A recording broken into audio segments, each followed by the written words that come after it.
আসসালামু আলাইকুম। আপনাদের স্বাগতম আজকের সংক্ষিপ্ত সংবাদে। চলুন জেনে নেই আজকের গুরুত্বপূর্ণ খবরগুলো দ্রুত ও সহজভাবে। আন্তর্জাতিক খবর।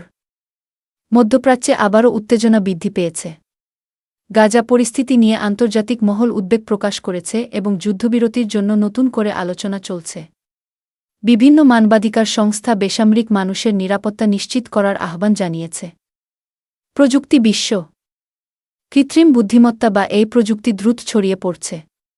বিভিন্ন কোম্পানি নতুন নতুন এই টুল চালু করছে যা অনলাইন কাজ, শিক্ষা ও কন্টেন্ট তৈরিতে বড় পরিবর্তন আনছে।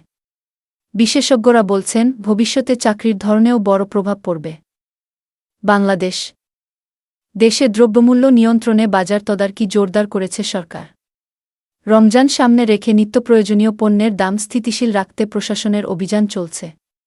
একই সাথে বিদ্যুৎ ও গ্যাস সরবরাহ স্বাভাবিক রাখার পরিকল্পনার কথাও জানানো হয়েছে। অর্থনীতি। ডলার রেট কিছুটা স্থিতিশীল হওয়ার ইঙ্গিত পাওয়া যাচ্ছে। প্রবাসী আয় বা রেমিট্যান্স বাড়ায় দেশের বৈদেশিক মুদ্রার রিজার্ভে ইতিবাচক প্রভাব পড়েছে বলে অর্থনীতিবিদরা জানিয়েছেন। খেলাধুলা। আন্তর্জাতিক ক্রিকেটে কয়েকটি গুরুত্বপূর্ণ সিরিজ চলছে।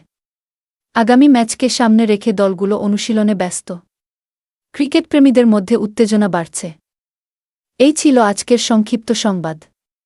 ভিডিওটি ভালো লাগলে লাইক, কমেন্ট ও সাবস্ক্রাইব করতে ভুলবেন না। আবার দেখা হবে পরবর্তী আপডেটে। ধন্যবাদ।